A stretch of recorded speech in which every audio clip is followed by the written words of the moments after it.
Item ಯಾವುದೇ ಇರಲಿ try ಮಾಡಿ ಆಚಿ ಚಿಕನ್ ಮಸಾಲಾ. ಅಬ್ದುಲ್ ಜಬ್ಬಾರ್ ನಜೀರ್ ವಿರುದ್ಧ ಕ್ರಮ ಹಿನ್ನೆಲೆ ಅಲ್ಪಸಂಖ್ಯಾತರನ್ನ ಪಕ್ಷ ಎಂದಿಗೂ ನಿರ್ಲಕ್ಷ್ಯ ಮಾಡಿಲ್ಲ ಅಂತ ಬೆಂಗಳೂರಿನಲ್ಲಿ ಗೃಹ ಸಚಿವ ಡಾಕ್ಟರ್ ಜಿ ಪರಮೇಶ್ವರ್ ಅವರು ಹೇಳಿಕೆ ಕೊಟ್ಟಿದ್ದಾರೆ.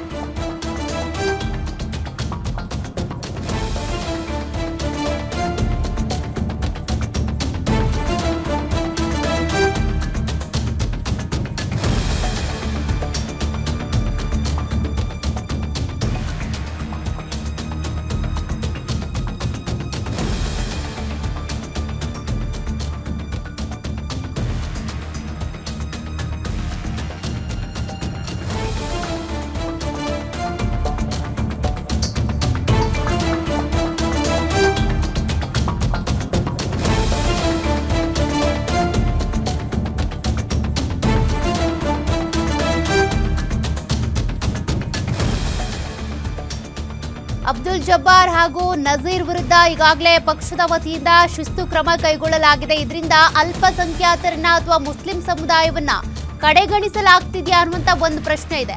ಅದೇ ಪ್ರಶ್ನೆಯನ್ನ ಗೃಹ ಸಚಿವ ಪರಮೇಶ್ವರ್ ಅವ್ರನ್ನ ಕೇಳಿದಾಗ ಅದೆಲ್ಲ ಆ ರೀತಿ ಅಲ್ಲ, ರಾಜಣ್ಣ ಅವರ ಅಭಿಪ್ರಾಯಕ್ಕೆ ಸಂಬಂಧಪಟ್ಟಂತನ್ನು ಕೂಡ ಪ್ರತಿಕ್ರಿಯೆ ಕೇಳಿದಾಗ ಅವೆಲ್ಲ ವೈಯಕ್ತಿಕ ವಿಚಾರ ಅಂತ ಹೇಳಿದ್ದಾರೆ. ಇನ್ನು ಈ ಬಗ್ಗೆ ನಾನು ಪ್ರತಿಕ್ರಿಯೆ ನೀಡೋದಿಲ್ಲ, ಅಸಹಾಯಕರಾಗಿದ್ದಾರಂತೆ ಸಿಎಂ ಹೌದಾ ಅಂತೇಳಿ ಕೇಳಿದ್ದಕ್ಕೂ ಕೂಡ ಅದು ಅವ್ರು ಕೊಟ್ಟಿರುವಂತ ಹೇಳಿಕೆ ಅಂತ ಹೇಳಿದ್ದಾರೆ. ಇನ್ನು ಮುಸ್ಲಿಮರ ಪ್ರಗತಿಯನ್ನ ನಾವು ಮಾಡಬೇಕಾಗುತ್ತೆ, ದಾವಣಗೆರೆ ಸೀಟಿಂದ ಎಲ್ಲ ಬದಲಾಗುತ್ತೆ ಅಂತ ಅನ್ಕೊಳ್ಬೇಡಿ. ನಾವು ಮತ್ತು ಮುಸ್ಲಿಮರು ಎಂದಿಗೂ ಸಹೋದರರೇ ಇದ್ದಂತೆ.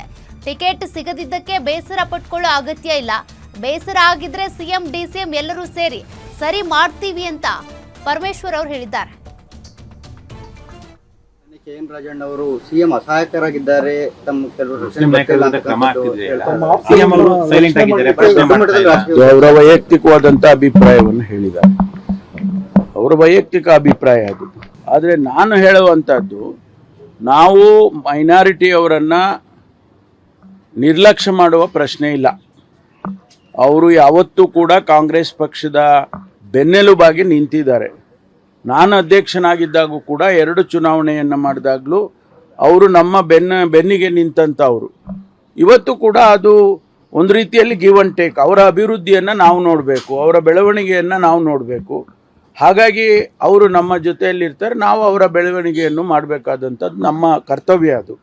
ಹಾಗಾಗಿ ಎಲ್ಲೋ ಒಂದು ಕಡೆ ದಾವಣಗೆರೆ ಒಂದು ಸೀಟ್ನಿಂದ ಎಲ್ಲವೂ ಬದಲಾವಣೆ ಆಗಿಬಿಡುತ್ತೆ ಅಂತ ಯಾರಾದರೂ ಕಲ್ಪನೆ ಮಾಡಿದರೆ ಅದು ಭಾಳ ದೊಡ್ಡ ತಪ್ಪು.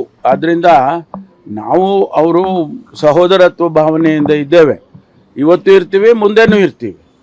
ಅದ್ರ ಜೊತೆಗೆ ಒಂದು ಅಸೆಂಬ್ಲಿನಲ್ಲಿ ಸೀಟ್ ಕೊಡಲಿಲ್ಲ ಅನ್ನೋ ಕಾರಣಕ್ಕೆ ಅವರು ಬೇಸರ ಮಾಡುವಂಥ ಅಗತ್ಯನೂ ಇಲ್ಲ.